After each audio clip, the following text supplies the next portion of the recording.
Bonsoir mesdames et messieurs, vous êtes les bienvenus à votre émission Sport Dimanche qui vous offre un numéro spécial cet après-midi avec la fin des éliminatoires de la CAN 2025. Au prorata des résultats techniques, 24 pays sont déclarés admis à la 35e édition de la Coupe d'Afrique des Nations Maroc 2025. Cependant, nul besoin de vous rappeler qu'un match de football est fini, c'est quand toutes les parties sont d'accord sur l'application du règlement sur toute la ligne. Et c'est le cas d'espèce du match Tanzanie-Guinée. Après le match, les Guinéens ont porté réserve sur des manquements graves sur l'application des règlements de la CAF. Mesdames et messieurs, charmants téléspectateurs, pour parler de cette problématique qui défraie la chronique sur le continent africain, j'ai autour de moi toute une brochette de grands journalistes sportifs et de consultants. C'est pourquoi je vais commencer à ma droite pour vous présenter M. Balamine. Balamine, bonsoir. Bonsoir Isiaga et bonsoir à tous qui nous suivent. Après lui, on va nous tourner du côté de M. Mohamed Lamine Touré.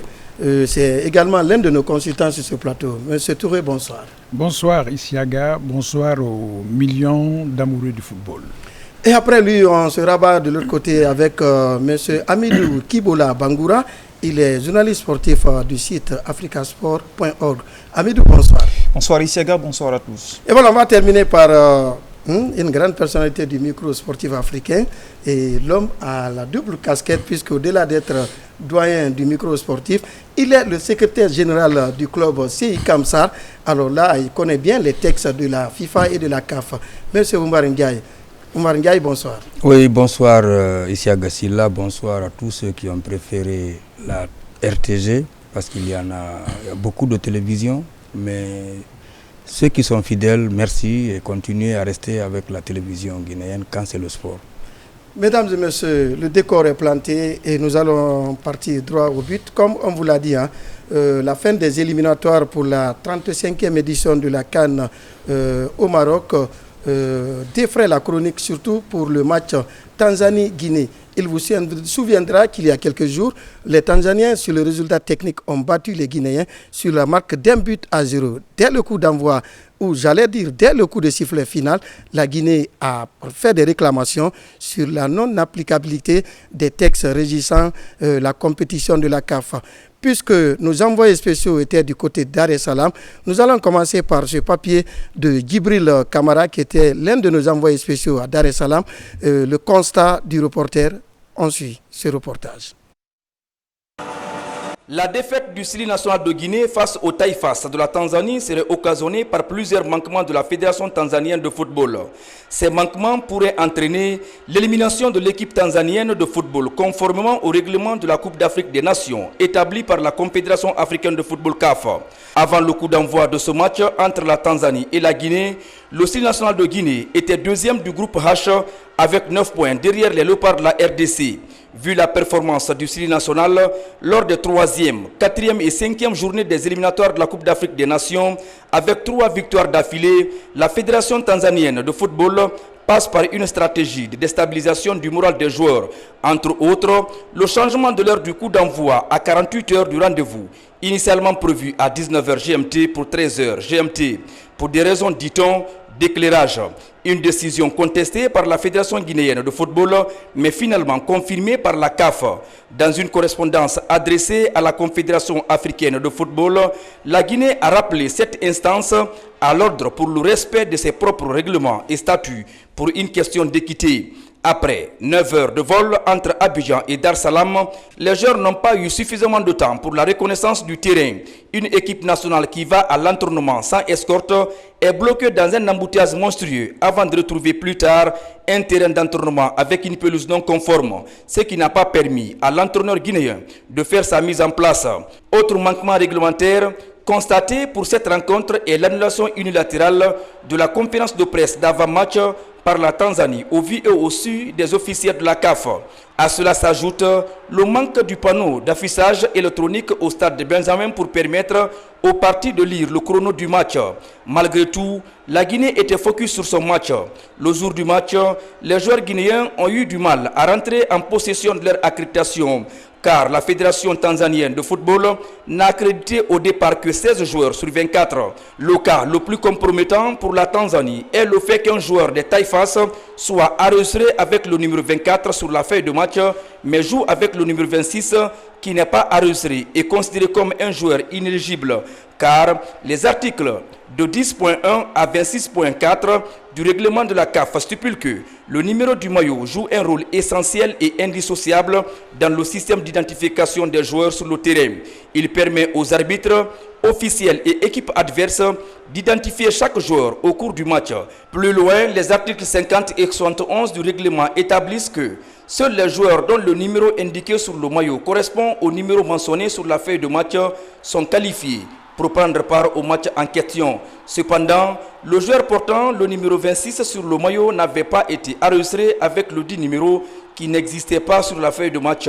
La Tanzanie a donc utilisé un joueur non qualifié en application de l'article 47 du règlement de la CAF, lequel dispose que toute erreur administrative en matière d'enregistrement des joueurs, l'association nationale concernée sera suspendue de participation à l'édition suivante de la CAN et son équipe sera éliminée de la compétition si cette dernière est toujours en cours. Si ces règlements sont appliqués, la Tanzanie sera éliminée du tournoi et la Guinée sera au rendez-vous du Maroc 2025. Aujourd'hui, pour une question d'équité et de transparence, les associations membres attendent avec beaucoup d'intérêt la Confédération africaine de football CAF pour dire la vérité dans cette affaire. Et voilà. Dommage, il n'y a pas de femmes parmi vous. Hein. Monsieur, on vient de suivre cet élément de Djibril Kamara qui était à Dar es Salaam. Balamine également était à Dar es Salaam. Kiboula également était à Dar es Salaam. C'était le constat du reporter par rapport à tout ce que les Guinéens ont subi concernant cette rencontre. Je commence par vous, Balamine. Vous étiez de ce côté et Djibril est rentré dans les détails. Et parlons de l'organisation d'avant-match. Merci. Je suis très heureux de partager le plateau avec le doyen Ndiaye, frère Touré, et Amidou Kibola, que vous avez présenté comme journaliste administrateur d'Africa Sport, mais également chargé de communication du tournoi doté du trophée Balamine. Permettez-moi cette petite... voilà. Il fallait que j'en profite, on est à la maison mère. Le tournoi doté du trophée Balamine qui se poursuit d'ailleurs au stade Cabinet Kouyaté de Matoto. Pour revenir justement à cette affiche qui fait couler beaucoup d'encre et de salive, effectivement la Guinée a eu beaucoup de difficultés dans la préparation de cette rencontre, des difficultés qui ont été, à mon avis, sciemment orchestrées par notre adversaire, la Tanzanie, mais aussi qui a profité peut-être du laisser-aller de la Confédération africaine de football. Je pèse bien mes mots, parce que, vous le savez, nous avons disputé un match très difficile contre la RDC à Abidjan. La Guinée a laissé énormément d'énergie parce qu'elle était dans l'obligation de gagner ce match. Vous l'avez suivi. Après le match, il faut dire que l'État a fait son devoir, celui de mettre à la disposition de l'équipe nationale un vol spécial qui nous a conduit à Dar es Salaam via Luanda. Plus de 9 heures de vol, si je ne m'abuse. Donc, toute la journée du dimanche a été consacrée à ce voyage. On arrive à l'aéroport, quelques petites difficultés, des agents qui récupèrent les passeports et disparaissent pour revenir 15-20 minutes après, récupèrent l'ordre de mission, on disparaît, on revient 20-30 minutes. Bref, c'est dans le football africain, on sait que ça existe. On est rentré tardivement à l'hôtel. Et figurez-vous qu'on a constaté que l'heure du match a été changée. De 19h, il a été ramené à 16h. Ce qui réduit le temps de récupération du Sili national, sachant qu'il a voyagé dans des conditions difficiles et que nous sommes en Tanzanie, avec le climat qu'il fait là-bas en ce moment, il faisait extrêmement chaud. Premier couac, on va dire, constaté. Ensuite, pour le contrôle des passeports, eh bien, le commissaire du match, qui est kenyan, a voulu récuser 7 joueurs guinéens. Parmi lesquels Serou Girassi, Abdoulaye Touré, Ibrahima Souri Konté, le commissaire au match. Le commissaire du match, le Kenyan. Il est allé tirer des renseignements sur Internet, chercher des homonymes. Le débat a duré pendant 3 heures à l'hôtel du Sili. Il a fallu que la fédération guinéenne s'impose pour dire si vous voulez récuser Girassi, Eh bien, allez-y. Quelqu'un qui est né en France, qui a joué dans les équipes de jeunes de France, qui n'est plus à présenter sur le continent, eh bien, on a perdu 3 heures dans ce débat-là. Ensuite, il y a eu l'affaire des accréditations. Comment pouvez-vous imaginer qu'une équipe qui vient disputer un match aussi important que celui-là ne puisse disposer que de 16 accréditations? Sur 23 joueurs Sur demandés. 24 joueurs. Parce qu'il y a chose Brest qui avait été rappelée. Oui. Vous imaginez déjà? Oui. Donc alors, on laisse énormément d'énergie dans ces discussions, ces débats, tout cela pour déstabiliser un peu le CELI national, à mon avis. Oui. Arrivé au stade, on est tombé des nues. On est arrivé dans un stade où les ouvriers étaient en train de tondre la pelouse. Les filets ne sont pas fixés. Pour la reconnaissance, hein? Pour la reconnaissance. Oui. Des ouvriers travaillent partout. Mais c'était tout sauf un terrain de compétition. Oui. Alors il a fallu bousculer les uns et les autres pour qu'on arrête de tondre la pelouse, pour qu'on fixe rapidement les filets. C'est dans ces conditions que le CELI national s'est entraîné. Donc il y a eu de petites choses comme ça qui se sont accumulées, à mon avis, pour déstabiliser le CELI national et le sortir de ce match. Oui. Mais la goutte d'eau qui a fait déborder le vase, c'est le jour du match. Avec ce remplacement constaté et la réclamation portée par le CELI national de Guinée. C'est l'objet de notre débat. Aujourd'hui, il est indéniable que la Guinée a perdu le match sur le terrain. Oui. Mais la vigilance de nos dirigeants a permis de constater qu'il y a une anomalie dans le remplacement d'un joueur tanzanien qui ne figurait pas sur la feuille de match. Parce qu'il n'est pas référencé sur la feuille de match. On a un numéro 24 qui est référencé et les Tanzaniens ont fait rentrer un joueur qui porte un numéro 26 qui n'est pas référencé. Donc la Guinée a porté réclamation. Le commissaire kenyan a refusé de tenir compte de la réclamation de la Guinée. Amidou, vous y étiez. Le même Kenyan. Même Kenyan. Parce que le capitaine Isiaga Silla et le team manager sont allés porter réclamation, accompagnés du secrétaire général. Il a tout simplement rétorqué, adressez-vous à la CAF. Et dans un match de football, selon l'article 23 de la CAF, le commissaire est le représentant de la CAF au cours d'une rencontre de football. Il peut même aller jusqu'à annuler la tenue des matchs et renvoyer tout le monde à la maison. S'il dit qu'il n'est pas mieux indiqué de voir la CAF, il y a problème. Monsieur le commissaire kenyan a quitté son bureau parce qu'il a demandé aux Guinéens de sortir. Il ne voulait pas. Les Guinéens ont dit, tant que vous ne signez pas cette réclamation, on ne sortira pas de ce bureau. Il est parti. Il a laissé les Guinéens là-bas. Il a fallu que M. Blasco appelle à la CAF pour rendre compte de la situation. Monsieur le commissaire a reçu injonction de ses supérieurs de revenir apposer sa signature sur la réclamation de la Guinée. C'est notre droit. Comment expliquez-vous qu'un commissaire, justement, puisse refuser une telle chose s'il est impartial? Dans le football africain du XXIe siècle. Donc, autre anomalie que nous avons constatée, sans parler du choix des arbitres. Nous avons quand même des arbitres zimbabwéens, qui est un pays frontalier de la Tanzanie, le commissaire kenyan, tous membres de la zone CECAFA. Et puisque nous parlons du contexte, n'oublions pas que la Tanzanie accueille la CAN 2027 avec l'Ouganda et le Kenya. Et on sait que la CAF a quand même eu du mal à trouver preneur. De cette CAN. On a presque supplié les pays à prendre cette CAN. Grand pays de 60 ou 70 ou 80 millions d'habitants, avec le grand marché que l'on connaît. Le foot, c'est le business. C'est le business. Voyez-vous un peu pourquoi je ne suis pas tellement surpris de l'attitude de la Confédération africaine de football? Parce qu'il n'est pas dans son intérêt, peut-être que la Tanzanie soit absente de cette compétition. La Guinée a constaté une anomalie, elle a porté réclamation, le commissaire a été obligé d'apposer sa signature sur la réclamation. Ensuite... Et le capitaine était venu pour la prise de connaissance. Bien sûr. En termes techniques, ça s'appelle le capitaine tanzanien. Bien sûr. Justement. Ensuite, la Fédération guinéenne a envoyé son dossier par courrier électronique. Et arrivé à Conakry, comme le stipule le règlement, la Guinée avait 5 jours plus tard pour envoyer le dossier physique, ce qui a été fait par DHL.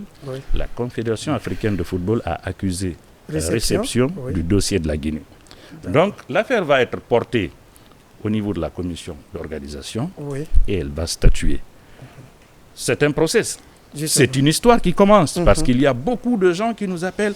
Le résultat, il tombe quand on va... Non, c'est une procédure qui peut être longue puisque la Confédération africaine de football prévoit l'organisation de la CAN en décembre 2025 et janvier 2026. Ça veut dire qu'on a encore un an. Une année, oui. La procédure va se poursuivre. La commission compétente va statuer. L'équipe qui n'est pas contente va porter réclamation.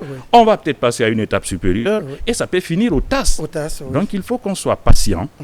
La fédération a fait son travail et qu'on laisse les avocats s'occuper du reste. Voilà. Kibola, vous étiez également en séjour à Dar es Salaam. Vous avez vécu la même situation au même titre que Balamine. Un des faits qui saute aux yeux, c'est que l'équipe nationale de Guinée est partie pour la reconnaissance du terrain sans escorte. Et ce qui constitue également un manquement de la part des organisateurs. Tombée dans l'embouteillage, abandonnée à elle-même comme tout usager vulgaire dans la circulation, alors que dans les règlements de l'aéroport à l'hôtel, de l'hôtel au terrain d'entraînement, il faut être accompagné d'escorte.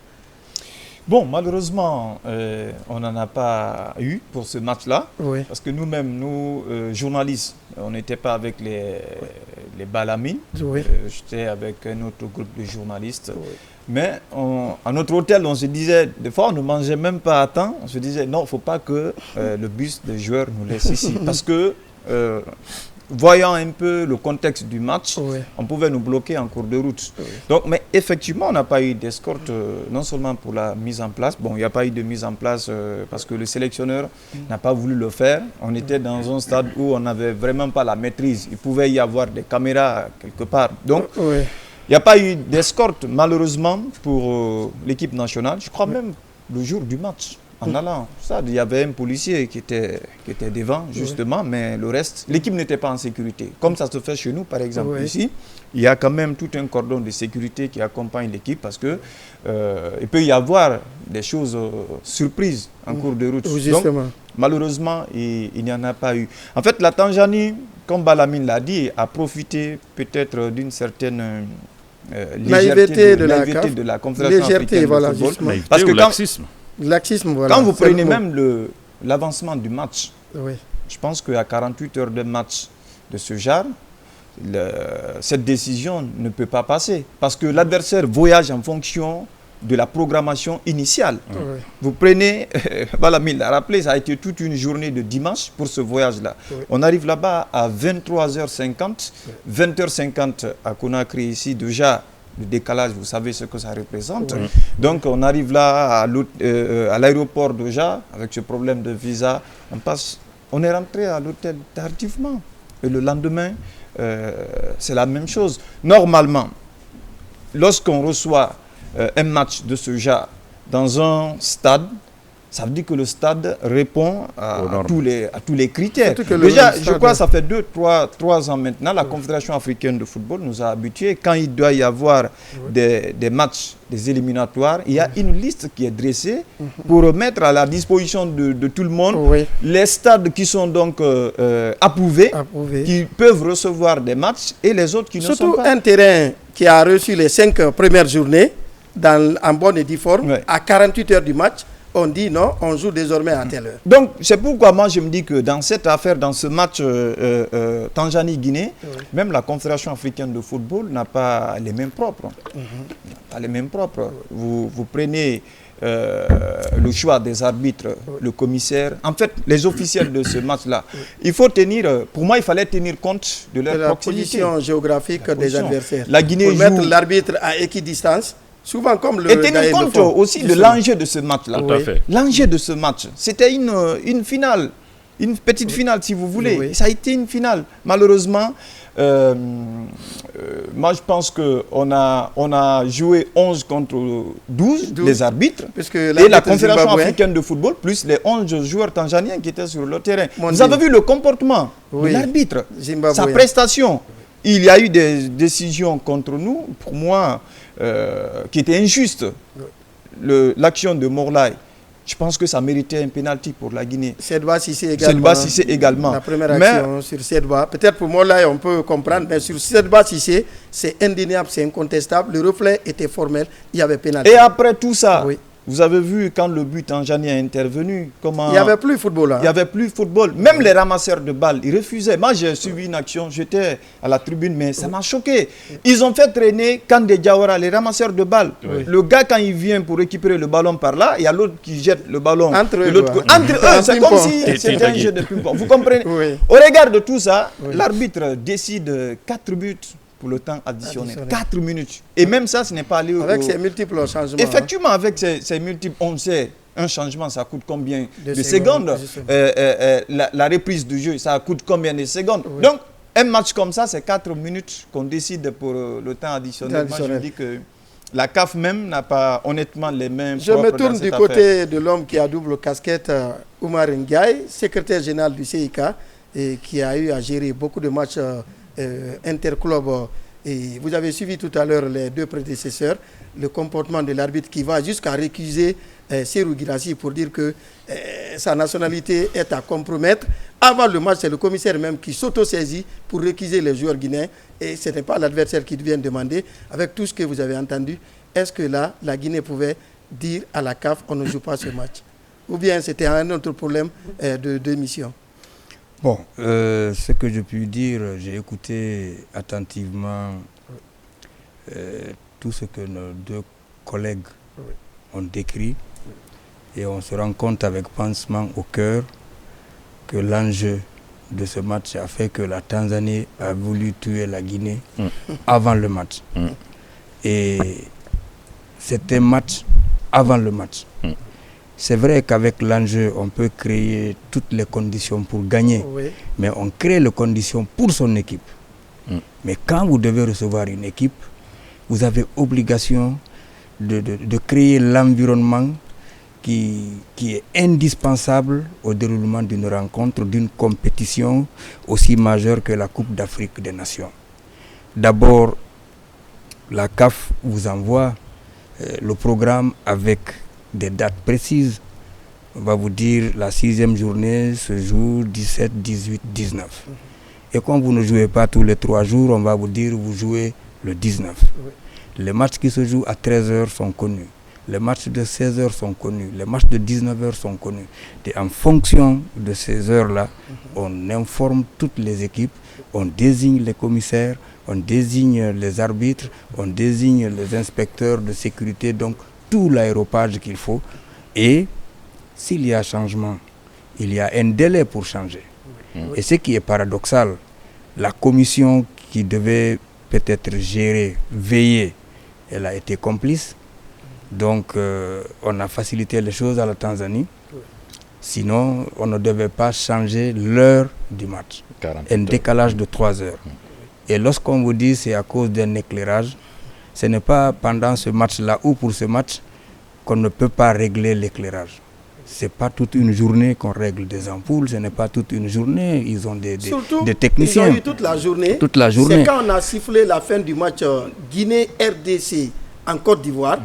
4 heures après, le mail tombe à la fédération pour dire désormais on change votre heure pendant que le vol spécial attendait les Guinéens pour s'embarquer. Donc tout ça, ils ont voulu jouer sur le côté psychologique, créer des conditions intenables.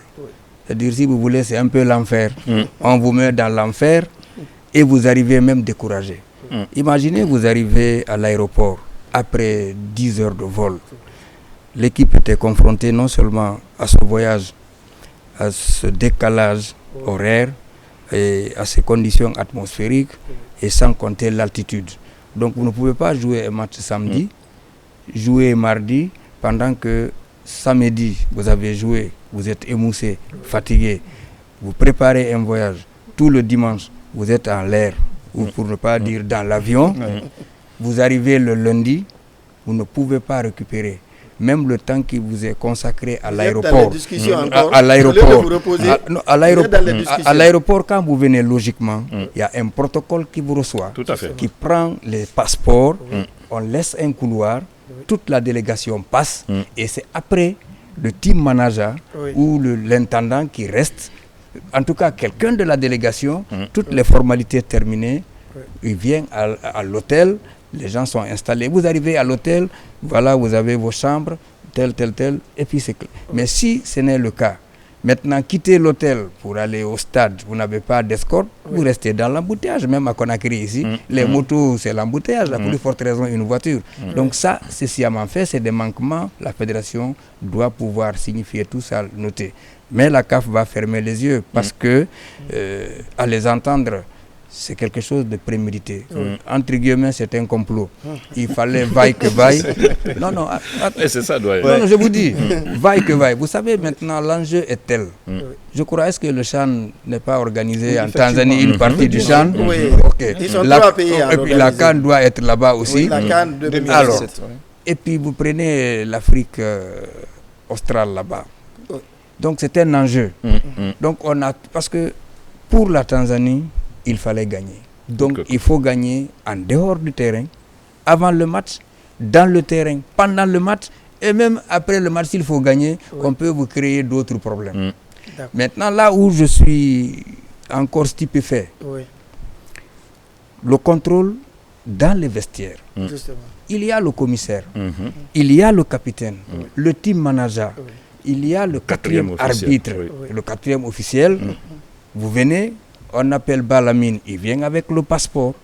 L'arbitre a la feuille de match, il vérifie, oui, c'est ça. Le capitaine adverse vérifie et il coche parce que les numéros. Et il vient avec le maillot aussi. Il vient avec, non, naturellement, il vient avec le maillot. Balamine, voici le maillot numéro 6. Sur la feuille numéro 6, on met une croix. Et quand il y a changement, c'est le team manager qui vient avec les deux feuilles. Rentrant X, sortant Y. Quand il donne au quatrième officiel, il a la feuille, il met la croix, entrant, sortant, il prend sa plaque, il met le rouge, c'est le sortant, le vert, c'est... Comment se fait-il si ce n'est pas délibéré, prémédité, sciemment, orchestré? Un joueur, comment, du contrôle là-bas, il peut se retrouver sur le banc et porter un autre maillot. Véritablement. Et ensuite, sur le banc, le règlement est clair. Vous avez 12 joueurs qui s'assient, parce que vous avez 23, 11 sont sur le terrain, et vous avez 7 dirigeants. Donc c'est les 19 qui sont sur là. Il y a une substitution, soit à la mi-temps, ou en tout cas c'est une fraude. C'est un intrus. C'est une fraude, c'est tout ce qu'on peut. Et quand on a fraudé, même si c'est aux Jeux Olympiques, vous prenez la médaille, on vous retirera la médaille. Donc en attendant à vous entendre, je confirme, ça n'engage que ma personne. Ça c'est une fraude et c'est une faute. En matière de sport, une Coupe d'Afrique des Nations, ça ne doit pas passer. C'est inadmissible, inacceptable, impardonnable. C'est même honteux pour un continent qui a mis sa CAF depuis 1957. Pour une confédération africaine de football, qu'il y ait aujourd'hui du favoritisme, du clanisme. Justement. Et surtout, non, écoutez, ce n'est pas du régionalisme. Le football, c'est le meilleur qui gagne. Justement. Ils ont gagné sur le terrain, mais aidés en cela par toutes ces conditions meurtrières, assassines. Et voilà.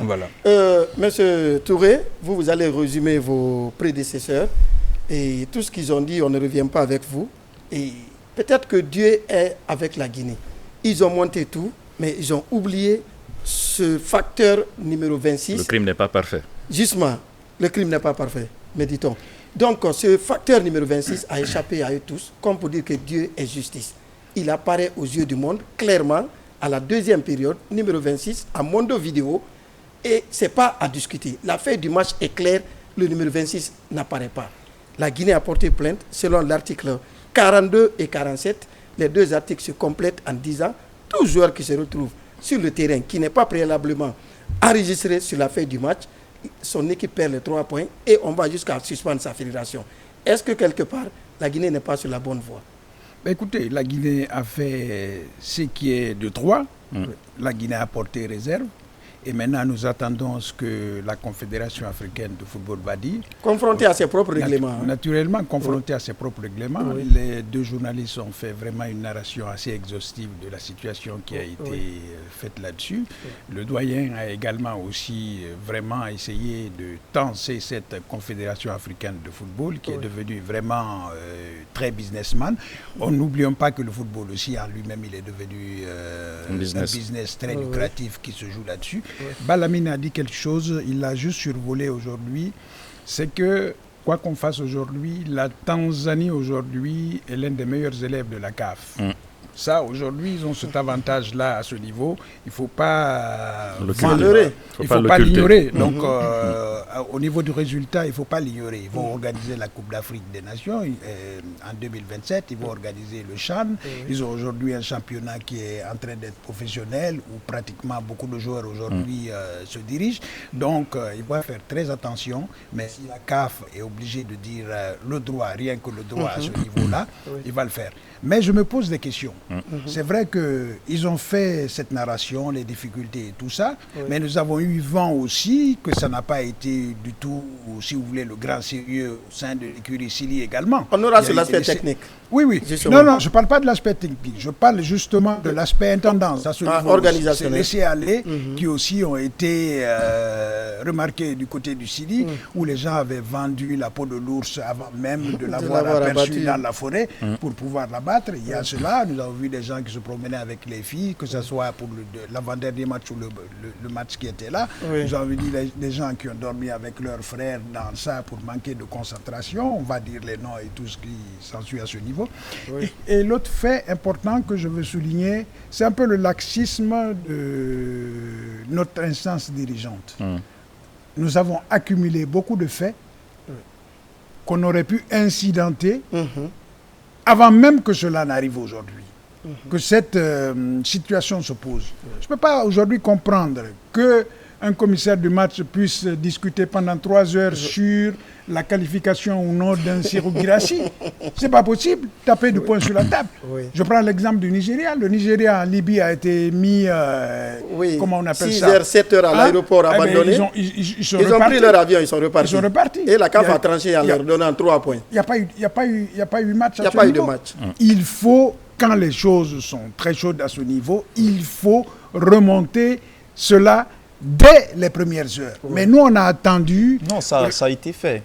Quand ils ont donné les 16 accréditations, le secrétaire général a dit qu'il ne prend pas, la fédération ne prend pas les 16. On a une délégation de 24 joueurs, il faut avoir les 24 badges. Et il a saisi la Confédération africaine de football. C'est ce qui a fait que les 8 sont revenus et ils ont même accrédité les journalistes. Et même pour le changement d'horaire, la Fédération guinéenne de football a adressé un courrier à la CAF pour protester.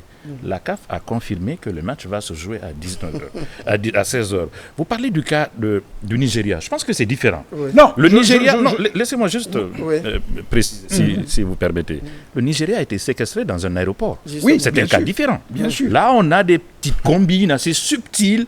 Vous ne pouvez pas dire à la CAF, je ne joue pas le match, au risque de perdre le match sur tapis vert. Peut-être que c'est le piège que l'on vous tend. Vous ne pouvez pas tomber dedans. Je ne dis pas que vous ne dites pas, vous ne jouez pas. Je dis plutôt, vous emmagasinez les contradictions et infractions qui vous ont été faites à ce niveau-là.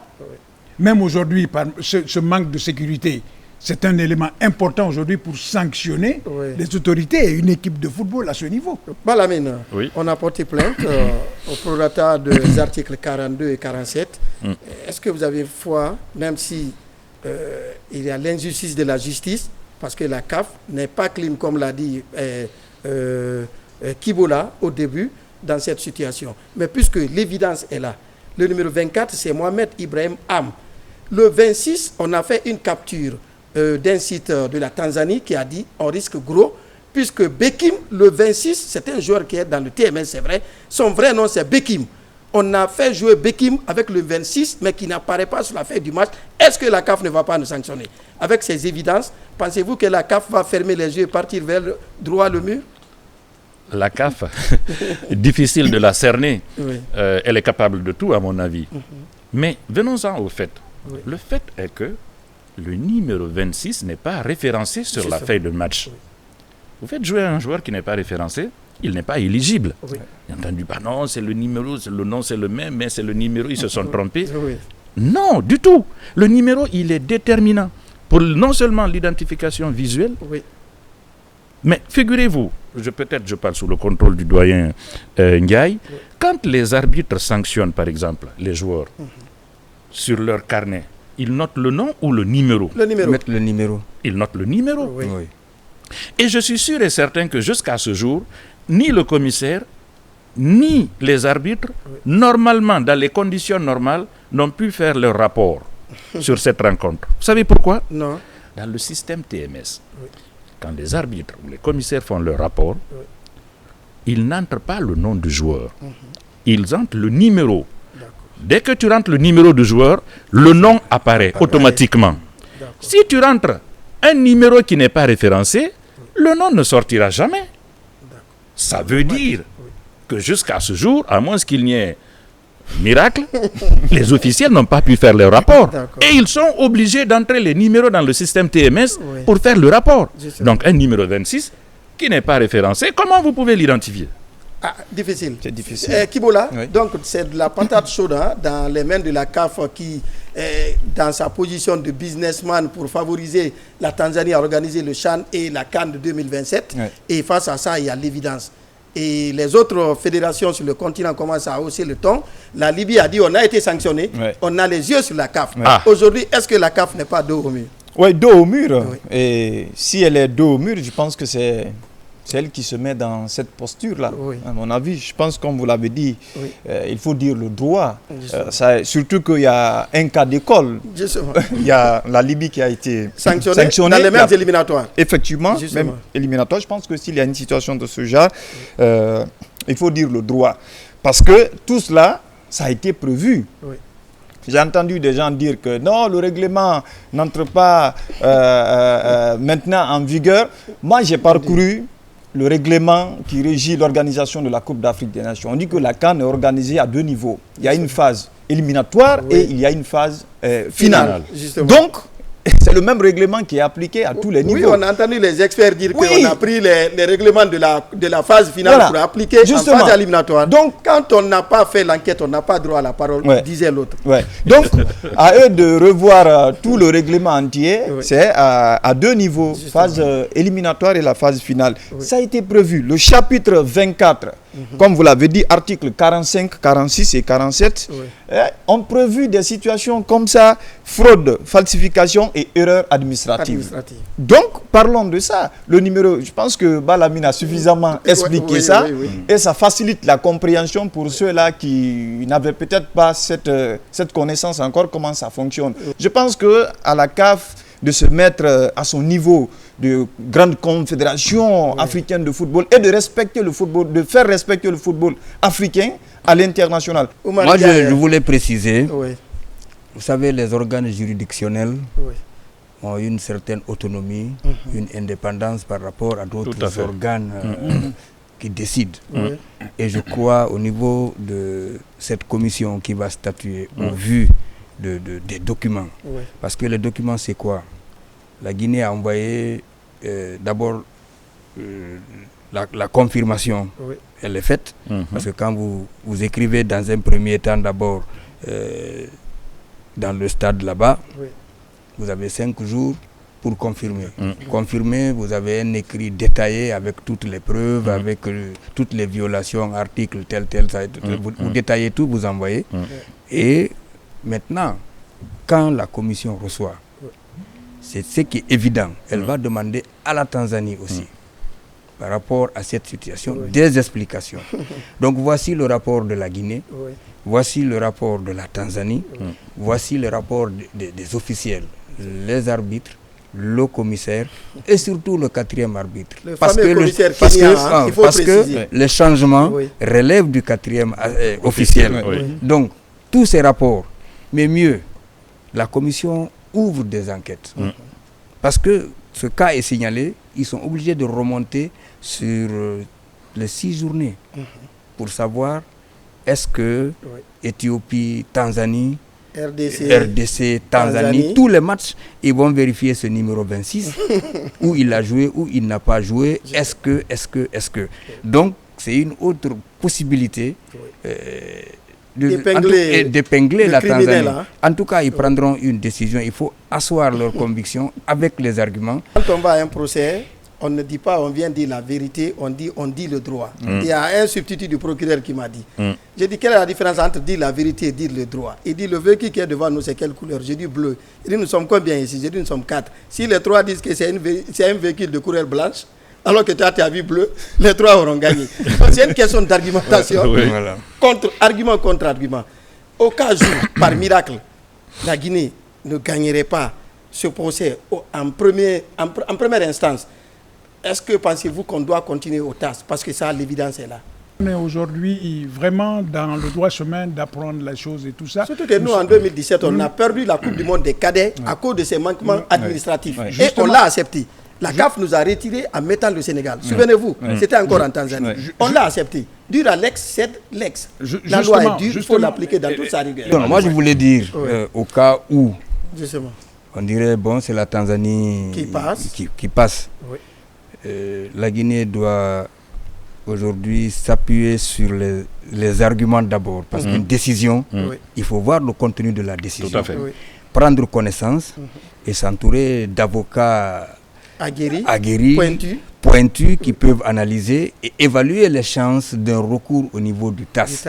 Parce que ce qui va être encore, en tout cas tout dépendra de la décision en première instance. Et je suis convaincu, si en tout cas tout ce que nous avons dit ici, ça s'est passé comme ça, et comme ça s'est passé comme ça, je ne vois pas quelle est une virgule ou un point qu'on va déplacer dans le règlement pour donner un autre sens.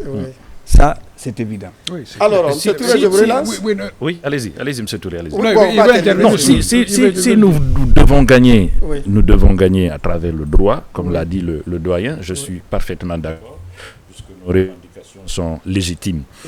Mais en même temps, il y a une bataille qu'il ne faut pas perdre de vue. C'est quoi? C'est celle de l'opinion. Ce n'est pas l'opinion qui va statuer. Mais on est face à une situation où le lobbying peut être déterminant. Je m'explique. On l'a dit, la Tanzanie co-organise la CAN et le CHAN. Aujourd'hui, on est à une année du début de la CAN, normalement. Tanzanie, grand pays, qui investit beaucoup dans le football, vous l'avez dit tout à l'heure, dont l'État met beaucoup de moyens à la disposition du football. Ils commencent à s'affirmer à travers les clubs. Ils ont envie de le faire aussi à travers leur équipe nationale. Il est inadmissible pour eux de rater la CAN précédente, leur organisation. La Tanzanie mettra toutes les chances de son côté. Et la CAF a une patate chaude entre les mains. Comment peut-elle expliquer que la Tanzanie, qu'elle a courtisée, qu'elle a draguée pendant tout ce temps, ne puisse pas prendre part à la CAN 2025? Voilà. C'est une question qu'il faut se poser. Et nous, aujourd'hui, côté guinéen, nous devons nous mobiliser parce que nous avons le droit de notre côté. Nous devons nous mobiliser dans le milieu du football.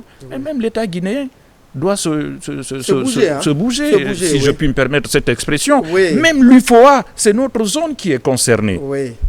Il faut qu'on se batte sur tous les fronts pour que le droit soit dit et qu'on soit rétabli dans nos droits. L'article 42 stipule, si c'est avéré que le cas s'est posé, ce n'est même pas l'adversaire qui porte plainte. Si la CAF constate avec le fait du match, s'auto-saisit et sanctionne. Donc on a tous les outils aujourd'hui à la disposition des partis pour trancher.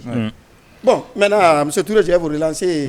Et on va clore ce chapitre, on va venir sur l'aspect technique. Et c'est vrai que le football, c'est avant, pendant et après. On a vu une équipe guinéenne en 90 minutes qui a eu du mal à se mouvoir. On l'a dit, il y avait 11 plus 12, puisque l'arbitre zimbabwéen, c'était manifeste, c'était devenu juge et parti. On va analyser compartiment par compartiment, période par période.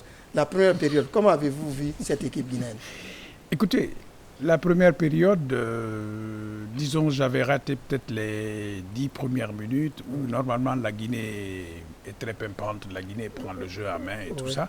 Mais je suis arrivé à un moment où la Guinée était très essoufflée, la Guinée avait du mal à repartir. Oui, la météo était très cruelle.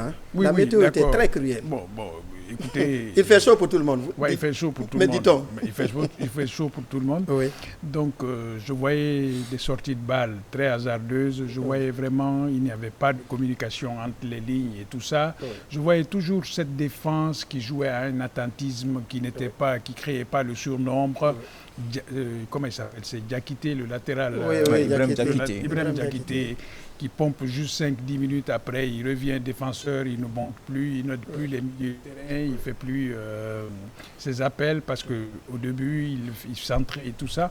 Donc je voyais aussi un milieu de terrain qui était en train de mourir de sa très belle mort, tandis que les autres gagnaient en vigueur, ils étaient emportés par, survoltés par les supporters qui étaient là. Et une ligne d'attaque... qui aussi se débrouillait, mais sans avoir réellement cette âme et tout ça. Et surtout, ce qui m'a stupéfait, c'était notre fer de lance, Guirassy, était devenu beaucoup plus bavard sur le terrain qu'être très concentré. Parce qu'il était agacé par l'arbitre. Non, pas par l'arbitre. Dès qu'il prend son envol, faute. Dès qu'il prend son envol, faute. Il était agacé par les deux, l'arbitre et ses coéquipiers. Parce que les centres qu'il recevait, on ne le regardait même pas. Les gens venaient, ils mettaient n'importe où. L'arbitre aussi, chaque fois qu'il sifflait, il était à respecter. Bon, écoutez, il faut... Il a sifflé, revenons à l'essentiel, essayons de faire. Mais ce qui reste clair, les quelques éclairs que nous avons eus, la Guinée pouvait gagner ce match sans crier gare. Pendant les premières 45 minutes. Hein. Oui, sans crier gare. Il y a eu la situation de 2 pénaltys avec Cissé et Morlaye. C'est une situation probable. Oui, je ne partage pas cela du tout avec les supporters. Entre les deux actions. Je ne parle... Non, entre les deux actions. Et Morlaye, les gens disent que c'est le pénalty le plus plausible. Vous savez pourquoi? Pour Morlaye, il n'y avait pas pénalty. Ça, en tant que... Honnêtement, on l'a dit. Mais pour Selba Cissé, honnêtement, revoyez l'action. Je l'ai vu, je l'ai revu. Vous savez pourquoi? Non. Le règlement dit, si le gardien touche le ballon avant le joueur, il n'y a rien. Il n'y a rien. Et vous revoyez l'action, il a touché le ballon avant qu'il ne s'effondre sur le joueur. Donc le ballon avait quitté la trajectoire. Ça a été la même chose sur Morlaye, mais les gens ont vu aussitôt la chose. Ça, c'est la conception. Et je suis là-dessus. Qu'on laisse des histoires de pénalty. On aurait pu gagner ce match sans pénalty. Et malgré tout ce que Balamine et mon frère a dit ici, c'est une équipe qui était prenable. On était face à des locaux. Nous, professionnels, c'est impensable. Mais des locaux survoltés. Hein. Oui, mais des locaux survoltés. Nous, des pros, on devait être hyper survoltés. Dans la première période, on devrait la gagner. On devrait la gagner. On a eu quoi? On va avoir un autre son de cloche autour de cette table. Kibola, vous étiez dans le stade. Et comment avez-vous appréhendé la première période? Non, moi je pense que si le doyen dit qu'on devait gagner la première période, peut-être qu'on n'a pas vu le même match. Non, on a vu une équipe du Sili national qui défendait plutôt. Les 30 premières minutes, les 2 premiers quarts d'heure. Je ne dis pas le contraire. Mais les autres auraient dû marquer aussi 2 buts, à mon avis. 2 buts, oui. Clairement, le numéro 7 et le numéro 12, le buteur d'ailleurs, on pesait sur le côté de Diakité. Vous comprenez, le côté de Diakité, c'est là que j'en viens un peu à Michel Ducier sur l'utilisation du jeune Ibrahim Diakité. Diakité, il est très bon, mais il manque de courage. C'est un gamin, il a 21 ans. Bon ou très bon. Allons sur les mots. Hein. Bon, prenez... Il est bon. Moi, je dis il est très bon. Pourquoi je dis il est bon? Techniquement, il est là. Mais le football de contact, dès qu'il est là, c'est un gamin, il a 21 ans. Il ne peut pas, il n'ose plus. Et le football africain, sur ce match-là, vous prenez le 11 de départ tanzanien, vous avez 9 locaux. 9 locaux sur 11. Donc, c'est des gars qui rentrent dedans. Mais vrai, ils sont habitués au climat, ils sont habitués au terrain. Donc, vous avez vu, dès le coup d'envoi, le premier ballon, le gars, il a envoyé au point de corner. Donc, c'est pour vous dire que les gars, il était vraiment engagé dedans. Si vous dites qu'on pouvait gagner ce match jusqu'à... En première période. Non, je n'ai pas reconnu cette équipe-là. Le côté de Diakité, ça a été... Les Tanzaniens n'ont pas été intelligents. Sinon, c'était le côté qu'il fallait exploiter. Heureusement pour nous, ils se sont plus accentués sur le côté de Isiaga, même s'il était fatigué par la position du soleil, mais il s'est tellement battu sur son côté. L'utilisation de Kamano aussi. Kamano dans ce match, pour moi, et ce qui m'a le plus énervé, c'était le temps qu'il a eu dans ce match. Parce que je ne l'ai pas du tout reconnu. 80 minutes. Je ne l'ai vraiment pas du tout reconnu. Donc pour moi, on a vu une équipe de Silly, surtout en première période, qui a plus défendu que d'avoir des occasions nettes. On a eu une barre transversale, c'est vrai, mais avec Madi, c'est que je veux souligner. Alors, oui, M. Touré. Cette forme, on a joué sur un 4-2-3-1 à ce niveau. Donc forcément, quand le match a commencé, on a senti cette fougue-là. Sûrement, Michel a demandé à ce que nous jouions beaucoup plus bas. Mais chaque fois que nous avions le ballon, on crée des problèmes. La possession, on l'a eu sur toutes les périodes. Ça déjà, c'est quelque chose qui est très important en matière de football. Donc, mais on n'a pas su simplement gérer les passes entre les lignes. Tout le monde a compris que, comment on appelle ça, quand nos milieux ont le ballon, Guirassy fait un appel en profondeur. Et vous avez vu, toutes les balles ont été interceptées. Et qu'est-ce qu'il fallait faire en ce moment? Il fallait avoir un joueur comme Baldé qui sorte un peu plus tôt pour essayer de conserver les balles. Et un bon dribbleur qui puisse faufiler les balles. Un Naby Keita au meilleur de sa forme, c'est des matchs qu'il aurait pu nous faire gagner banalement. Bon, le doigt va vous départager, puisque les deux ne sont pas sur la même longueur d'onde. Avant de relancer Bala sur la deuxième période. Non, lui, il avait peur de supporter. Non, pas du tout. Comment avez-vous vu la première période côté guinéen? Bon, j'ai vu la première période sur deux aspects. D'abord, le dispositif tactique. La Guinée, si je me trompe, rectifié, fait du 4-3-3. Et vous avez vu les Tanzaniens, ils ont fait du 4-3-2-1. Ce qui fait qu'au milieu du terrain, ils avaient la supériorité. Ils étaient 5 contre 3. Et à partir du moment où on dit les matchs qu'on gagne, on les gagne d'abord, on gagne la bataille du milieu pour gagner le match. Vous avez vu une équipe de la Tanzanie beaucoup survoltée. 11 joueurs, 9 sont des locaux. Sur le plan physique, ils étaient beaucoup plus présents. Et le Silly national a joué dans une position, disons, attentiste, mais un bloc très bas. Ils n'ont pas osé sortir parce qu'avec le match nul, ils étaient qualifiés. Donc j'ai senti que l'équipe de la Tanzanie avait beaucoup plus envie de gagner. C'est elle qui allait chercher la victoire. Et le Silly national a joué à l'économie de l'avantage déjà, même avec un match nul. Et j'avoue, sincèrement, à la pause, la Tanzanie aurait pu mener au moins 1-0. Parce que ce numéro 12 s'est retrouvé 2 fois dans une position on ne peut mieux idéale pour placer seulement la balle. Le numéro 7... Même chose. Donc au moins sur les 3 occasions qu'on aille 1-0, c'était mérité. Donc je dis à les 30 premières minutes, sincèrement c'est la Tanzanie. La Guinée, le milieu du terrain, ça n'a pas fonctionné. Les côtés surtout avec Diakité, ça n'a pas été facile. Bon, c'était coupé en deux. Guirassy sur lequel on comptait, il s'est retrouvé pris entre 3 joueurs là-bas. Et ils n'ont pas compris comment il faut eux aussi au moins mettre 2, que Guirassy ne soit pas seul entre 3. Parce que quel que soit ton talent, tu ne peux pas 3 joueurs. Mais il aurait pu changer de système, peut-être qu'un demi-repli pour l'aider, comme ça ils viennent à 2. Bon, en tout cas, tactiquement, ils sont passés à côté. Physiquement, ils n'avaient pas le même niveau que les Tanzaniens. Et puis techniquement, il y a eu des déchets. Là où il faut dribbler, parfois, ils ont tiré. Là où il faut tirer, ils ont dribblé. Donc, ils ont confondu. Donc, concrètement, je n'ai pas retrouvé cette équipe. J'ai eu même l'impression que tout ce qui a été décrit là, sur le plan mental, ils étaient venus avec un déficit.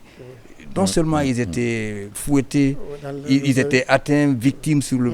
Parce qu'un match, c'est sur 4 plans. C'est sur le plan physique, sur le plan technique, le plan tactique et sur le plan psychologique. Donc, psychologique, on était affecté. Tactique, on est passé à côté. Physique, on était défaillant. Technique, on n'était pas encore à la hauteur. Donc, première période, à l'avantage de la Tanzanie. Le temps n'est pas galant. Balamine... Bonamala, on s'en tire bien, 0 but partout, et jusque-là, les meubles sont sauvés. À la reprise, ça devrait être la mi-temps de la vérité avec l'ardeur de l'adversaire. Finalement, on prend un but sur défaut de marquage. Écoutez, le Silly n'a pas disputé son meilleur match à Dar es Salaam. Ça, il faut être clair là-dessus. Mais encore une fois, j'insiste sur le contexte qui a été peut-être pour moi déterminant sur l'issue finale de cette rencontre. 35 degrés, taux d'humidité assez élevé. Bon, toute cette bataille psychologique qui a été menée à un stade rempli de 60 000 personnes qui donnent de la voix. Effectivement, je n'étais pas dans le vestiaire, mais je me dis que Michel Dussier, comme l'ont dit mes prédécesseurs, a peut-être jugé utile de rester prudent, a demandé à son équipe d'être un peu attentiste, parce qu'on a vu, dès le coup d'envoi, les Zambiens voulaient mettre le feu. Ils voulaient emballer la partie. Et c'est un piège dans lequel peut-être Michel n'a pas voulu tomber, sachant qu'à l'issue de 30-45 minutes, son équipe serait complètement cuite, parce que c'est difficile. Kibola l'a dit, 9 joueurs sur le 11 de départ évoluent à Simba, à Young Africans, et c'est Azam. 9 joueurs évoluent dans ces 3 clubs. Ils sont dans leur pays, ils sont à l'aise avec le climat, ils sont à l'aise avec le contexte. Et la pelouse n'a pas été bien tondue. Ça, je reviens là-dessus. Je ne sais pas si vous avez remarqué, toutes les balles des Tanzaniens étaient en pichenette. Les balles en cloche. Et ça tombe et le ballon ne roule pas. Mais ils nous ont eu... C'était... Je ne sais pas comment dire ça, mais je ne dirais pas qu'ils nous l'ont fait à l'envers, mais ils ont été vicieux. Donc, c'est vrai que sur le match, on attendait mieux du Sili national, mais le Sili psychologiquement peut-être n'a pas pu faire face à ce défi imposé par la partie tanzanienne dans l'environnement qui a entouré le match, dans ce contexte, dans l'organisation. Mais pour revenir sur peut-être l'aspect tactique sur la pelouse, le doyen l'a dit, Guirassy était esselé. Pourquoi ? Parce qu'on a mis un système anti-Guirassy. Il y avait une prise à 2, une prise à 3 autour de lui. On sait que c'est un garçon qui est né en France, qui n'a pas peut-être l'habitude de ces vices-là. Un petit coup à la cheville, un petit coup dans le dos. Vous le sortez de son match. Vous l'avez dit, il a passé tout le match à parler, à râler auprès de l'arbitre, à râler auprès de ses coéquipiers parce qu'il n'avait pas suffisamment de soutien. C'est des petites choses comme ça accumulées qui vous sortent un joueur de son match. Les Tanzaniens ont bien mené leur barque sur le terrain. Ils étaient supérieurs, tout simplement. Et voilà, ça, il faut le reconnaître. Sur le défaut de marquage. À un moment ou à un autre, ça arrive quand vous subissez. À un moment, parce qu'ils étaient 2 dans la surface contre 4 défenseurs du Sili. C'est inadmissible. Inadmissible d'encaisser un but sur ce genre de situation. Il y a un mauvais positionnement de la part d'Ibrahima Souri Bangoura et surtout de Seydou Sow. Parce que tout seul, à bout portant. Alors, Kibola, la gestion des hommes. Beaucoup disent que le coach a retardé le changement. Beaucoup, on dirait, dans ce match et qui ne se retrouvaient pas. Molay est resté amorphe. Madi Camara, d'ailleurs, qui a raté la balle du match, seul face à 7,50 m. Et puis voilà, il met la transversale. Et voilà. Et puis, le changement vient très tardivement. Est-ce que ça aussi, tactiquement, ça n'a pas joué sur nous? Je suis d'accord avec ceux qui pensent comme ça. Moi, vous l'avez dit, Ibrahim Diakité, comment il s'appelle, François Kamano, Madi, Molay, ils ne devraient pas avoir ce temps de jeu, sachant véritablement qu'il n'était pas dedans, pour moi, dans ce match-là. Michel, on ne sait pas pourquoi il a dû attendre jusqu'à 80 minutes pour faire des changements. Et il savait que son équipe était en train de subir. Voilà. Et un but allait changer finalement l'issue du match. Et c'est ce qui a été fait. Il a retardé. Moi, je suis d'accord avec ceux qui pensent qu'il a retardé le changement. Donc, il a manqué, pour moi, sur ce match-là, la gestion de ces hommes. Il y a un fait, tu me permets. Au fait, il y a une remarque que je fais le plus souvent. Les remplaçants, ces derniers temps, n'ont pas la capacité de changer les matchs. Il faut se dire cette vérité. Le seul que j'ai vu, quand il entre, il fatigue les gens, c'est Baldé sur son côté. Mais que ce soit... Dommage, il n'a pas un temps de jeu. Agibou, que ce soit... Cheikh Oumar Kondé qui a remplacé Madi. Mais ils n'ont pas cette capacité à pouvoir changer les matchs. Chaque fois qu'ils entrent, ils font pire que ceux qui sont déjà là. Ils sont amorphes. Alors, est-ce qu'il faut prendre le risque de les mettre ou avoir encore ceux qui sont dedans, qui sont en train de... qui ont un peu pris la température, compter sur eux jusqu'à la fin. C'est ça le problème aujourd'hui. Les remplaçants guinéens ne peuvent pas changer les matchs quand ils entrent au cours de la rencontre. Oumar Ndiaye, vous êtes à la limite technicien parce qu'un secrétaire général a toujours des conférences avec son technicien. Oui, bien sûr. Match difficile à gérer. Quand on vous dit un nul vous qualifie, l'autre un nul l'élimine à la maison, qu'est-ce qu'il faut faire dans des conditions difficiles? Se jeter à la bataille ou se réserver au risque de subir le poids du match et prendre un but en pareille circonstance? Qu'est-ce qu'il faut pour un entraîneur? Bon, j'ai eu cette opportunité d'appartenir à plusieurs encadrements techniques en Guinée ici. C'est pas pour rien que vous êtes là ce soir. Hein. Vous savez, les entraîneurs se posent une question. Oui. Faut-il dès l'entame se jeter, aller chercher la victoire? Faut-il attendre l'adversaire? Dans ce match-là, Tanzanie-Guinée, le schéma, on ne se posait pas la question de savoir si la Tanzanie va attendre. Donc dès le coup d'envoi, la Tanzanie allait se jeter, allait chercher la victoire. Maintenant, quel dispositif il faut mettre en place? Quel joueur qui peut répondre sur le plan physique par rapport à ce que vous avez comme information concernant tous les joueurs, sachant que vous jouez, parce que c'est tout ça que l'entraîneur doit comptabiliser pour choisir. Il va se dire, oui, il fait 37 degrés, parmi tous les joueurs là, qui peut tenir avec cette chaleur? Ensuite, sur le plan physique, il y a ça et ça. Bon, psychologiquement, qui a l'expérience? Entre Baldé, si je fais rentrer par exemple Baldé en première position, c'est Kamonou qui doit jouer, après le remplacer. Est-ce que sur le plan mental, etc., il gère tout ça? Mais ce match-là, sincèrement, le seul mérite de la Guinée, c'était d'attendre en première période. On est allé à la pause 0-0, on est qualifié. Les 45, la deuxième période, il fallait se jeter et aller chercher la victoire. En allant chercher la victoire, ils seront obligés eux aussi d'attaquer, et en ce moment les couloirs sont vides ou alors ils vont s'exposer. Ils vont s'exposer. Donc c'est ce qu'il fallait. Maintenant, moi je pense que l'entraîneur, est-ce qu'il avait raison de reconduire à 90% l'équipe qui a gagné contre la RDC à 90%? Il aurait pu apporter du 109. Parce que le dernier match, on va lui dire on ne change pas une équipe qui gagne. La première des choses, il pouvait piéger. Le premier match, je suis sûr, on n'a pas joué à la même heure. La Tanzanie a fini son match avant qu'on nous joue. Donc ils ont dû regarder. Et puis, vidéo à l'appui, les joueurs guinéens, sans compter qu'au match aller, ils ont dû visionner. Donc, le match sur retour, on arrive. Moi, je crois au milieu du terrain, je peux mettre 2. En tout cas, je change pour que ceux-là qui viennent aussi. Dans l'antichambre, on dira on ne change pas une équipe qui gagne si ça ne marche pas. Si ça ne marche pas. Mais non, ils vont dire que si ça ne marche pas, mais au fait, aujourd'hui, le jour que vous allez mettre, vous avez le temps si ça ne marche pas.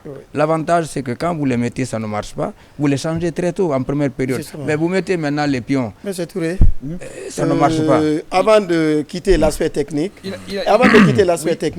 temps il n'est pas galant, on l'a dit. Un mot sur l'arbitrage. Ce n'est pas dans nos habitudes, mais c'était manifeste ce jour.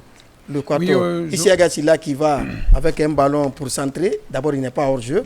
Il centre. À la réception, il n'est pas hors jeu. Carrément, l'assistant lève son fanion. Et sans compter les situations de litige sur les 2 pénaltys probables et des fautes qui n'étaient pas sifflées à l'orée de la surface, mais plutôt au niveau du rond central. Parce que techniquement, quand un arbitre veut vous fatiguer, toutes les fautes sont sifflées au niveau du rond central. On sait, c'est notre métier. On est avec eux en longueur de journée. Ah non, je suis d'accord. Je suis d'accord avec vous que l'arbitre a été très partisan. Il a quand même pesé un peu sur les joueurs guinéens. Et c'est là on s'est laissé piéger parce que vous avez vu les joueurs s'emporter, le capitaine, Guirassy, tout le monde s'est emporté, les gens sont partis là-dessus. Ça a été aussi un fait très important. Et c'est là où je dis, mais attendez, quand vous êtes professionnel, il faut savoir faire. Savoir gérer ce genre de situation. Il faut savoir gérer cet aspect. Il faut le faire. Sinon, on n'a pas été moins secoué que le Bénin qui est parti à ce niveau, qui devait aussi chercher un nul, qui a eu son nul. D'ailleurs, les gens ont été molestés dans le but. Avant, après le match, ils ont été molestés. Donc, ceci dit, le doyen Ndiaye a dit quelque chose de très important, c'est par rapport un peu à ce changement tactique qui peut intervenir. La fin du match, au départ, c'était un 4-2-3-1. Et bizarrement, on s'est retrouvé avec un 4-3-3. Il y a eu cette indiscipline, enfin pas indiscipline, je dirais plutôt peut-être ce manque de compréhension du dispositif au cours de l'évolution de la situation. Et deuxièmement, on n'a pas pu aussi gérer ce temps. On a fait un match, on a fait 0-0 à la mi-temps et nous savons très bien que la Tanzanie allait jeter toutes ses armes à la bataille pour la deuxième mi-temps. Et c'est là-bas où il fallait les piéger. Techniquement, on les domine sur tous les plans. Tactiquement, on a aussi un gars qui pouvait aussi être beaucoup plus intelligent que leur entraîneur qui était là, qui pouvait les piéger à ce niveau-là. Ça, ce niveau, on n'a pas pris. Si vous prenez le premier match qu'on a joué face à la Tanzanie, techniquement, ils nous ont dominés. Ils ont essayé 3 systèmes. Procédé par juste des balles, c'est-à-dire de la défense en passant par le milieu de terrain. Ils ont eu que ça ne réussissait pas. Deuxièmement, ils ont fait quoi? Ils ont sauté le milieu de terrain, c'est-à-dire que seulement les défenseurs alimentaient les attaquants à ce niveau-là. Ils ont essayé tout. Des balles en profondeur. Hein. Oui.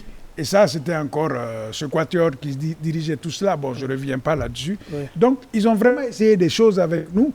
Et figurez-vous, la Tanzanie, une équipe à laquelle nous avons appris à jouer au football en 1975. Oui. Parce que les premiers experts du football en Tanzanie, tout comme des pays comme la Mauritanie, c'est des Guinéens. Maître Nabi, il faut préciser, c'est les Maîtres Nabi qui étaient partis pour vulgariser le football dans ces pays. Enseigner ces gens au football. Oui. Aujourd'hui, qui nous dépassent de très loin. Et dans l'organisation, et dans le fonctionnement aujourd'hui du football. Hein? C'est quoi le problème de la Guinée? On en discutera après. Voilà. Donc, c'est quoi le problème de la Guinée? Je rebondis sur votre question en mettant sur orbite Balamine. C'est quoi le problème de la Guinée? En matière de football, si le législateur a prévu un match aller et un match retour, c'est que chacun doit jouer et gagner à la maison. Ça fait plus de 3 ans que la Guinée ne joue pas à la maison. Est-ce que ce n'est pas un des facteurs déclencheurs? Vous l'avez dit, effectivement, que c'est un atout majeur. Kibola était au stade Benjamin Paka. Mais écoutez, je dirais même il y avait 65 000. Parce que la capacité du stade, c'est 60 000 places. Ah, voilà. Mais il y avait des gens dans les escaliers, dans les couloirs. Nous, on avait la rentrée était gratuite, s'il vous plaît. Ah, voilà. Gratuite. Non, oui. En fait, ce qu'ils ont fait, doyen, vous faites bien de le signaler. Parce que la CAF interdit la gratuité. Ils ont dit que le ticket est vendu à $1. Symbolique. Ça, on ouvre les portes et tout le monde rentre. Donc, figurez-vous. Vous avez 65 000 personnes survoltées, à qui donnent de la voix, qui poussent. Mais ça booste une équipe. Le match contre la RDC, on l'a gagné à Ebempe parce qu'il y avait au moins peut-être 15 000 à 20 000 Guinéens et Ivoiriens qui poussaient le Sili national de Guinée. C'est comme si on jouait à domicile. Il est important que la Guinée, que le gouvernement guinéen, puisque c'est dans ses prérogatives de construire des stades et de les mettre à la disposition de la Fédération guinéenne de football, que le gouvernement guinéen fasse des efforts pour finaliser les stades de Nongo et du 28 septembre. Nous savons qu'il y a énormément de priorités en Guinée. Nous savons qu'on vit une période difficile de transition. Mais puisque le football est devenu l'opium du peuple et qu'on a envie d'être régulièrement à la Coupe d'Afrique des Nations, que l'État guinéen fasse des efforts pour finaliser ces stades-là. On a perdu cette qualification aujourd'hui parce qu'on ne joue pas chez nous. On a réussi à nous qualifier par le passé en jouant à l'extérieur. Mais cela relève du miracle. On ne peut pas continuer dans ça. Aujourd'hui, on est dans cette bataille pour aller à la CAN. Il est fort probable que l'on gagne cette bataille. On doit la gagner d'ailleurs. Mais projetons-nous. Pensons à la Coupe du Monde. On n'est pas largué. On est à 3 points du leader. Nous avons battu le leader, je vais y arriver, chez lui, l'Algérie, et nous devons le recevoir. On doit recevoir l'Algérie ici à Conakry. Et la Coupe du Monde, c'est au mois de mars. On doit recevoir l'Éthiopie ici. Il faut qu'on mette les bouchées doubles pour que le stade du 28 septembre ou celui de Nongo soit homologué. Qu'on se batte pour aller à la Coupe du Monde. On a la capacité d'aller à la Coupe du Monde. Le doyen reprend la parole. Je voulais juste dire ceci. C'est au Caire, ou je ne sais pas, en Éthiopie, quand on a donné l'organisation de la CAN à la Côte d'Ivoire, c'est dans la même salle, on a dit bon, la Guinée, on vous donne l'organisation de la CAN qu'on n'a pas pu. 2025, hein? 2025. Au départ, 2023, on nous a donné la CAN. C'est Abidjan qui venait après. Voilà. Impossible. Aujourd'hui, la Côte d'Ivoire a 6 stades homologués. Vous venez à Abidjan, vous avez 2 stades, Félicia et puis Edimpe. Vous allez à Korogo, vous allez à Yamoussoukro, vous allez à Bouaké, vous allez à San Pedro, etc. Vous venez au Mali, ici, il y a 4 stades homologués. Vous allez... excusez-moi, la Guinée-Bissau joue À la maison.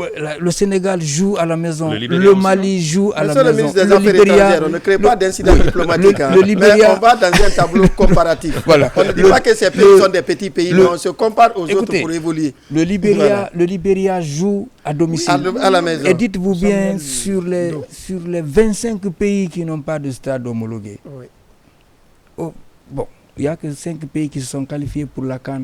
Ça, vous avez le Bénin, le Burkina, Comores, vous avez Zimbabwe et le Soudan. C'est les 5 qui sont allés à la CAN. Qui ont échappé. Qui ont joué parce qu'ils n'ont pas de stade, ils se sont qualifiés. Or, ce n'est pas les seuls pays. Alors, M. Touré, voilà. Le problème il est très sérieux. Ce manque d'infrastructures sportives en Guinée. Bon, surtout le cas nodal de manque de stade approuvé. Même un seul stade approuvé, il le faut maintenant. Et Nongo, c'est à vol d'oiseau de notre maison de radio-télévision. À partir de mon bureau, j'ai une vue d'ensemble du stade de Nongo. Les travaux n'évoluent pas. Ce n'est pas rassurant. Nongo ne peut pas finir en 3 mois. Il faut que les autorités partent sur le terrain parce que l'Éthiopie n'a pas de terrain homologué. Comment une société de droit éthiopien peut venir construire un stade en Guinée? Il faut auditer le contrat du stade de Nongo. Il faut l'auditer. Écoutez, mais quand même. Hier, pas plus tard qu'hier, je suivais le match du AFIA en demi-finale de la Coupe de la Ligue. J'ai jeté un regard après le match, j'ai jeté un regard sur le stade de Nongo. Je dis, mais quelle est la partie qu'on est en train de rénover? Je vous dis. Je vois rien. Pire, au mois de décembre, il y a des annonces des festivités culturelles qui sont annoncées. Un stade en chantier, on fait des festivités culturelles. Mais soyons quand même... La pelouse, on doit la changer. Elle existe plus, elle a été arrachée. Un stade en chantier, il y a des festivités culturelles là-bas au mois de décembre, dans la même cour. Mais quand même... Le ministre nous avait annoncé qu'en décembre, il y aurait eu quelque chose, parce qu'il faut situer les responsabilités dans ce pays. Oui. Arrêtons les faux fuyants. Comme l'a dit Balamine, c'est aux autorités de construire des stades en synergie avec la fédération qui impulse aujourd'hui cette volonté populaire au niveau de l'administration. Mais ici, on n'a pas pris le taureau par les cornes, on a voulu le prendre par la queue et naturellement, là, il va bouger et il risque de nous faire du mal. Et le plus ridicule, c'est le stade du 28 septembre. 16 000 places, on trouve tout, on commence, on fait, et puis à mi-parcours, on vient nous dire, bon, écoutez, on a trouvé que c'est petit, on va partir à 25 ou 30 000 places. Mais on est 28 000. On est où? On n'a même pas encore un terrain. C'est-à-dire que les travaux ne même pratiquement pas... On a rallongé les travaux qui doivent être faits. Et ça va finir quand? On nous dit en décembre, on va avoir un terrain. Il faut qu'on se dise la vérité. Venez au stade là-bas. C'est comme si vous étiez au cimetière de Cameroun. Vous n'entendez aucun vrombissement des moteurs. Non, au stade du 28 septembre. Non, 28 quand même, il y a les travaux. Il y a les travaux. 28 quand même, il y a des camions jusqu'à 19h. On a notre petit café à côté. C'est le cimetière de Cameroun. Là, je confirme. 28, il y a des travaux qui sont vraiment intenses. Mais à Nongo, c'est le cimetière de Cameroun. Isiaga. Oui. Vous jugez de l'avancée des travaux à partir des camions qui vont garer à ce niveau? Il y a des machines. Non, ça travaille. Des moteurs. Ça travaille. On est au stade tous les soirs. Mais à Nongo, c'est le contraire. C'est le contraire. D'accord, moi, ça travaille nulle part. Mais à quelle allure? D'accord, oui, parce qu'il y en a tendance. À quelle allure et quand ils vont céder ce stade? Non, en février, on n'aura pas 28. Justement, ce que vous dites en février, on n'aura pas 28. Ça, je suis d'accord. Je peux suggérer, c'est justement de se concentrer sur les travaux du stade du 28 septembre. Parce que ça me semble beaucoup plus facile à terminer dans un délai raisonnable que le gigantesque boulot qui nous attend à Nongo. On passe de 16 à 28 000 places. Ça veut dire qu'il y a encore des choses à construire. 12 000. Il faut construire 12 000. C'est encore beaucoup plus compliqué. De l'autre côté, quand les Chinois avaient fini, c'était quoi? La CAF est venue voir, c'était quoi? C'était la pelouse, c'était de revoir les sièges. Il y avait 20 à 25 points. Les parkings, il y avait aussi l'électricité à mettre à ce niveau-là. Et tout ça, c'était les éléments, c'était les carreaux, revoir des vestiaires au standard mondial et tout ça. Mais maintenant, on nous dit, vous allez reprendre le terrain du 28 septembre. Non, on construit, on va remettre autre chose. Il n'y a qu'à prendre aussi le stade de la mission, le reconstruire en même temps. Et puis on va être tranquille. On n'est pas prêt à résumer. Pour se résumer. Je n'ai pas fini. En résumé, la réalité est qu'on n'est pas prêt à recevoir les matchs aujourd'hui en Guinée. Dans 3 ou 4 mois encore. On n'est pas prêt à recevoir les matchs en Guinée. Et vous voulez maintenant... J'ai pas envie d'entendre ça, moi. Non, mais écoutez, c'est la réalité. On n'est pas les plus pauvres d'Afrique, là. On n'est pas les plus pauvres d'Afrique. C'est ça le problème. Diamniadio a été construit en combien de temps au Sénégal? Et ça, Vous avez dit 2 ans, en 1 an. Ils l'ont fait. Et quand on voulait jouer de rénovation quand même. Mais c'est qu'il n'y a pas de suivi. Il n'y a pas de suivi. Il n'y a pas quelqu'un qui vient dire je prends mes responsabilités. On m'a confié ce boulot, il faut que ça soit réalisé. C'est de la légèreté de ceux qui sont chargés de suivre ces travaux pour nous. Oui. C'est regrettable ce qui se passe là. Moi, je crois il y a 2 semaines, j'ai visité un peu dedans ici à Nongo. Tout près de nous. Hein. Ça ne bouge pas. Ça ne bouge pas. Moi, je me souviens quand le président de la CAF était venu ici pour nous annoncer le retrait de l'organisation de la CAN 2025. C'était au temps de Béa qui lançait l'opération en marche vers 2025 pour la CAN. La présidente du CONOR a rassuré à l'époque, même le ministre des Sports, Béa, qu'on avait encore envie d'organiser cette CAN. Le président de la CAF, Patrice Motsepe, a dit que un pays qui veut organiser la Coupe d'Afrique des Nations, vous n'avez même pas un terrain pour recevoir vos adversaires. Ça m'a touché dans mon âme en tant que Guinéen parce que c'était trop dit. Ce n'était pas développé, mais c'était trop dit. Donc c'est regrettable aujourd'hui qu'on soit jusqu'à ce niveau, que nous ne sommes pas capables de recevoir nos adversaires ici. Il y a un chauffeur qui nous a dit à Abidjan, que la Guinée, avec tout ce qu'elle dispose en matière de ressources naturelles, qu'on ne doit pas aller à Abidjan pour aller jouer. C'est des insultes à la limite. À Yamoussoukro, à la frontière. On a analysé, mais ce qu'il dit, c'est vrai. Il y a des insultes dedans, mais... C'est vrai, vous nous donnez raison. Après le match contre la RD Congo, c'est notre ami Mel Adou. C'est le plus guinéen des Ivoiriens. Et on est venu en dansant dans la salle de conférence. Quelqu'un a touché une partie de la chaise. Il a pris, dit, vous les amis guinéens, on vous donne le terrain. Vous avez cassé nos installations. C'était rigolo, mais quelque sorte, ça nous choquait. Ça nous choquait. Et puis, le problème, c'est que ça perdure. Moi, je me rappelle, Salifou Kamara, paix à son âme, Super V, était président. La FIFA est venue ici parce qu'on avait l'intention d'organiser la CAN. Il y a longtemps, hein, ils sont allés à Zérékoré. Ils sont venus à Cancan, dans l'hélico, ils sont venus à Labé, ils sont venus à Boké. Alors, quand vous arrivez, on vous dit, bon, vous voyez le palmier là à Zérékoré. Attendez. On vous dit, à partir de ce palmier-là, jusqu'à là-bas, ça c'est la longueur. Où la rivière traverse là. Ils viennent à l'aéroport là-bas, on dit, on habite et tout ça. Quand ils ont fini à la réunion, ils disent, bon, où sont les titres fonciers? On va trouver le titre foncier là-haut. Bloqué. On dit, bon, on va trouver le titre. Et jusqu'aujourd'hui, je me rappelle, le président de la FIFA et de la CAF, cette tournée-là, ça fait au moins 15 ans. Mais on aurait pu, pour nous résumer, il nous faut maintenant notre stade homologué. C'est des gens qui n'aiment pas la Guinée, qui sont en train de gérer aujourd'hui le football guinéen. Ayons le courage de le dire. Aujourd'hui, des gens tirent profit que la Guinée joue à l'extérieur. Il y a de l'argent que les gens sont en train de tirer profit. Ça profite à qui? Mais écoutez, aux dirigeants qui sont là aujourd'hui du football, vous pouvez me dire, aujourd'hui, qu'est-ce qu'on fait des recettes aujourd'hui qui sont... Parce que quand on joue à l'étranger, les dépenses doublent. Mais ça, il faut se le dire. Quand on joue à l'étranger, ça double. Justement. Maintenant, les réelles dépenses ont doublé, mais le budget qui sort, il est quadruplé. Justement. Parce qu'on crée des choses qui n'ont pas lieu. D'où la nécessité de ramener le match à Conakry. C'est de ça qu'on est en train de parler. Il faudrait que l'État aujourd'hui fasse des efforts, pour nous résumer, que l'État fasse des efforts pour qu'on ait des stades aujourd'hui. Ne donnons pas de prétexte aux joueurs de justifier leur non-qualification à la CAN. Aujourd'hui, on dit, tous les joueurs le disent, aidez-nous à jouer à domicile, aidez-nous à jouer à domicile. Aujourd'hui, on n'est pas qualifié. Logiquement, on tape sur l'équipe, on tape sur les joueurs. Mais les joueurs, qu'est-ce qu'ils vous répondent? On n'a pas de stade à domicile. Ça complique nos qualifications.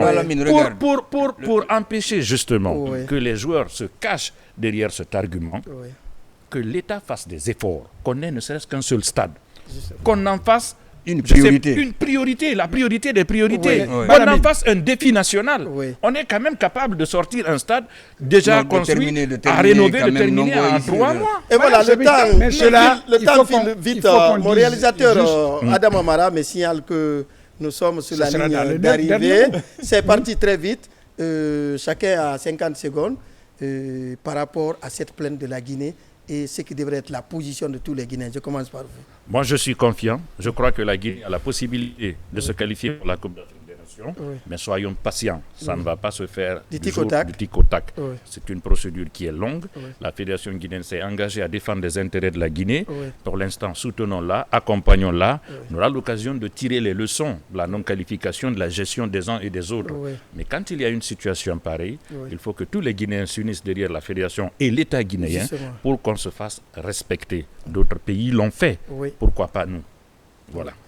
Oui, c'est une question de patrie qui se pose là. Qui se pose. Je pense qu'il faut aller dans ce sens-là. Oui. Et aujourd'hui, nous, on a vécu les faits. Oui. Et le règlement est clair là-dessus. Je pense qu'il faut donc faire le boulot ensemble. Parce que comme on l'a dit, quelqu'un l'a dit dans le débat, il y a aussi peut-être les réseaux sociaux qui sont là avec disons, où chacun est libre de s'exprimer, mais qu'on reste ensemble, qu'on montre notre volonté, non seulement de montrer qu'on est un pays qui connaît non seulement le droit, mais qui doit se respecter, qui doit ensemble et se faire respecter, qui doit normalement ensemble que tous les fils s'acceptent quand ils se sentent dans ce combat-là, qu'il y a une situation face à une combine de la CAF montée contre nous. Parce que c'est un complot, comme Madame l'a expliqué. Ça, c'est un complot qu'il faut défendre et nous faire respecter. Voilà.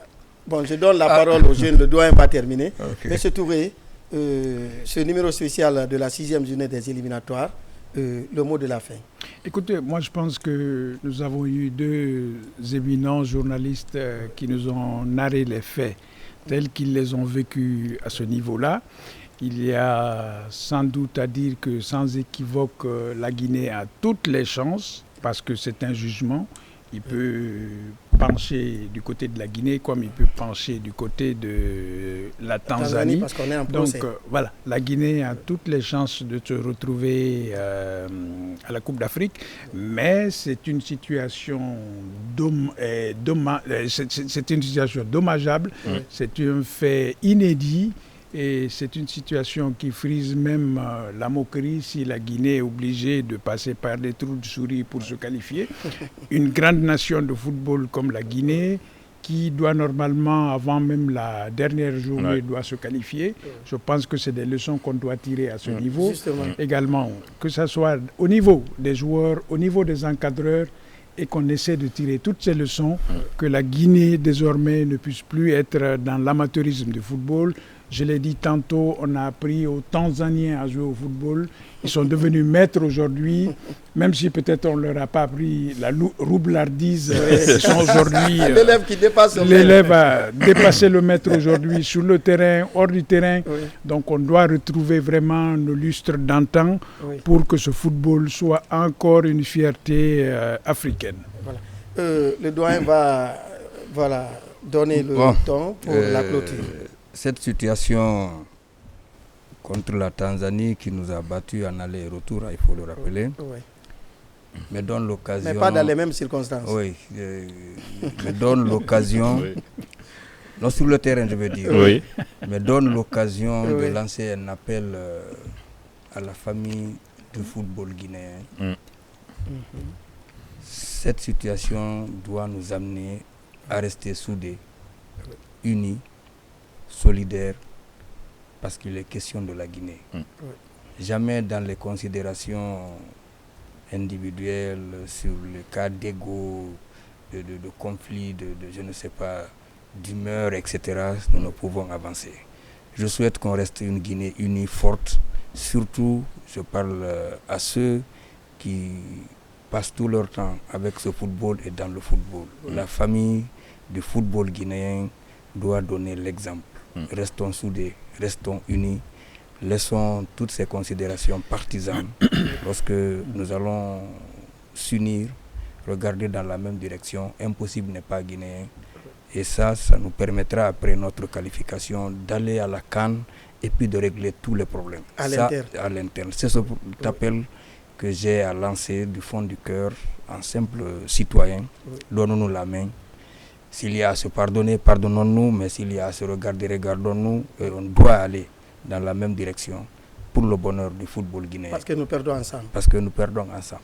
Et voilà, c'est avec cette citation du célébrissime Bembe Azage National dans son répertoire Le Regard sur le passé, par la voix du doyen Sékou Le Gros, en disant « Si tu ne peux défendre ton pays, donne ton sabre aux femmes, elles t'indiqueront le chemin de l'honneur. » Mesdames et messieurs, c'est l'hymne de l'Empire du Ouassoulou. Et voilà, restons dans l'honneur et défendons la patrie à tout prix.